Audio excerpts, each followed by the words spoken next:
Welcome to the show. Lachlan, picture this. 5 analysts, 6 months, 1 money laundering case. And by the time the suspicious activity report gets filed, the cash has already been bounced through 20 shell companies and vanished like a magician's last handkerchief. Yeah, 6 months is the bit that gets me. In banking time, that's not slow. That's basically sending a postcard after the bloke's already left the country. If the money's been layered through 20 shell companies, you're not chasing a suspect anymore. You're chasing tire tracks in the rain. Exactly. The old model was reactive auditing. You noticed something odd, opened a case, assigned people, gathered records, searched manually, cross-checked names, maybe found the ultimate beneficial owner if you were lucky, and all of that happened after the crime had already gained momentum. And that's the ugly phrase here, time to money. If dirty funds can move in seconds, but your process runs in months, the criminal enterprise has already won the foot race. Doesn't matter how tidy your report is in the end, the horse has bolted, jumped the fence, and nicked somebody else's carrots. So the big change in this 2026 bank model isn't just better software. It's that the investigation starts, runs, and can actually conclude before the illicit funds leave the initial clearing account. That's a completely different posture. Right, before the initial clearing account. That's the token to hang on to. Not downstream, not after 12 hops, not when law enforcement gets a package a week later. Before it leaves home base. That is active interdiction, not reactive cleanup. And I think people outside banking can miss how dramatic that is. A clearing account sounds boring, almost administrative. But in this story, it's the doorway. If you can stop the money there, you shrink the criminal's window from weeks to seconds. Seconds! That's the battlefield now. Speed isn't a nice to have, it's the whole game. In the old world, being thorough mattered most. In 2026, you still need thorough, but you need it at warp speed, or you're just writing history essays about stolen money.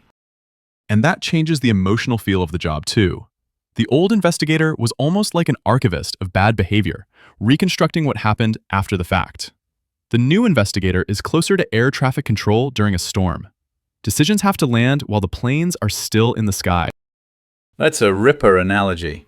Though air traffic control with shell companies, mixers, rotating wallets, bit less comfy than looking at a tower window. But yeah, same pressure. If you hesitate, the pattern dissolves.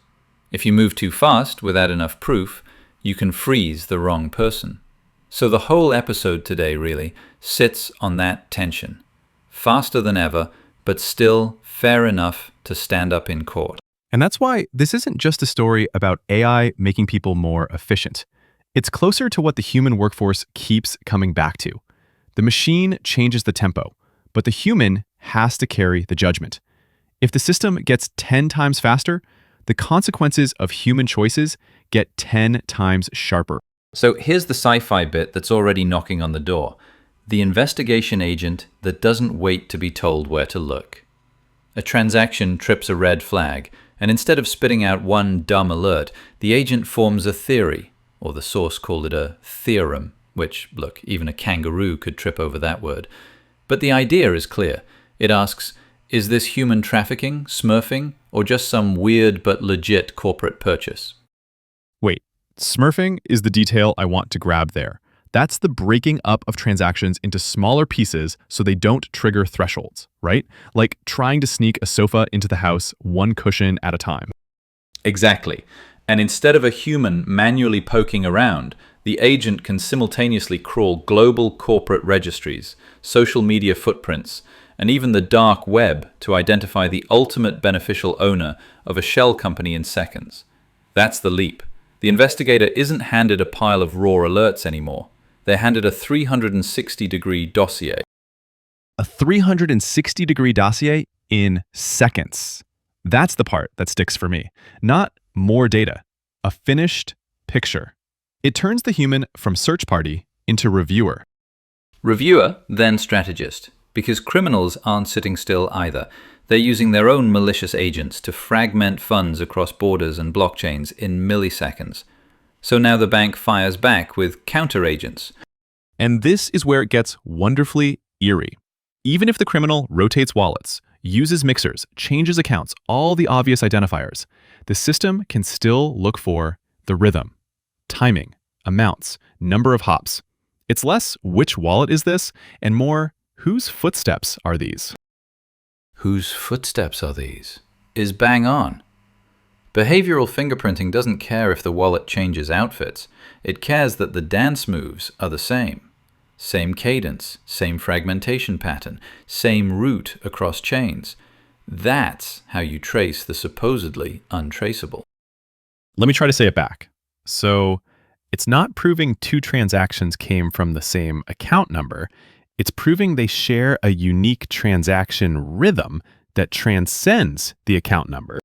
Yes, transcends the account number. That's the sharp way to put it. And once that pattern is confirmed, investigation agents in 2026 can temporarily freeze downstream hop accounts inside the bank's own ecosystem. Not forever, not casually, but fast enough to stop the drain before it happens. That phrase, hop accounts, really matters. Because freezing the original account is one thing.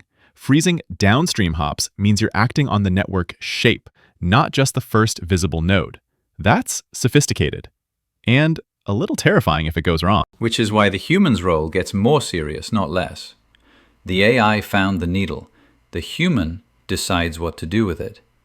Do we notify law enforcement right now? Do we keep the account open a bit longer to map the rest of the network? Do we freeze those hop accounts immediately? And there's another hard part hiding in there. Attribution. In an AI-mediated world, proving who actually sat at the keyboard is brutal. The investigator now has to link digital agent activity back to a human beneficiary or a specific command and control server. That is a very different craft from just reviewing alerts all day. Too right. 10 times investigator doesn't mean 10 times more people. It means each investigator becomes 10 times more lethal to a criminal enterprise because the boring hunt is automated and the hard judgment is not. But speed alone isn't enough. A regulator doesn't care that your AI was quick if you can't show how it reached its conclusion.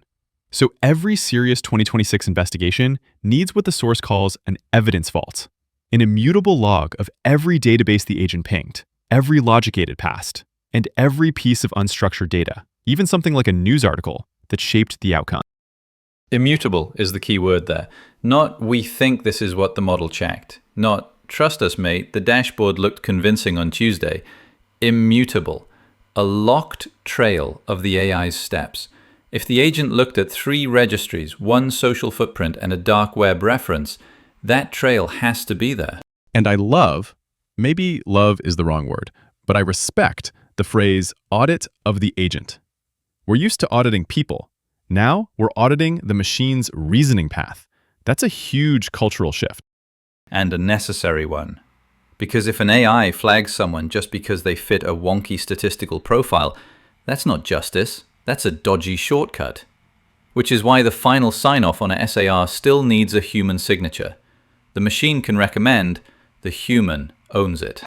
The reasonable human test is doing a lot of work there.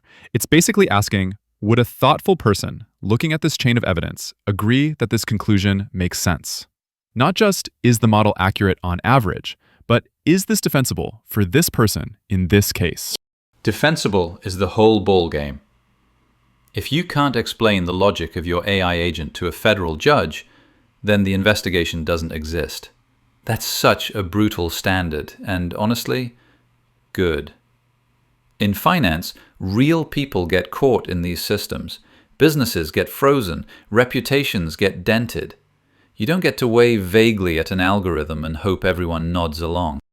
Right, explainable autonomy, not just fast autonomy. And that's where the human workforce theme lands for me. The elite investigator of 2026 is not the person who clicks the most buttons or reviews the most alerts. It's the person who can look at an autonomous system, understand its path, challenge its blind spots, and then explain it clearly under pressure. Yeah, the future job isn't human versus AI. It's human as ethical filter, strategist, translator. Sort of the grown-up in the room when the machine has done the sprinting. which, frankly, is a better job than drowning in spreadsheets for 6 months and filing a report after the crooks have legged it. And maybe that's the bigger invitation here. As systems get faster, our value isn't just speed. It's judgment you can defend. It's knowing when to stop the money, when to keep watching, and when to say, no, this pattern may look suspicious, but it doesn't yet meet the standard of a reasonable human being. That's the muscle worth building, hey? Not just using the agent, but being able to stand in a room, point to the logic, and explain why a human should trust it, or why a human shouldn't. Thanks for listening, folks. Thanks for being with us. We'll see you next time.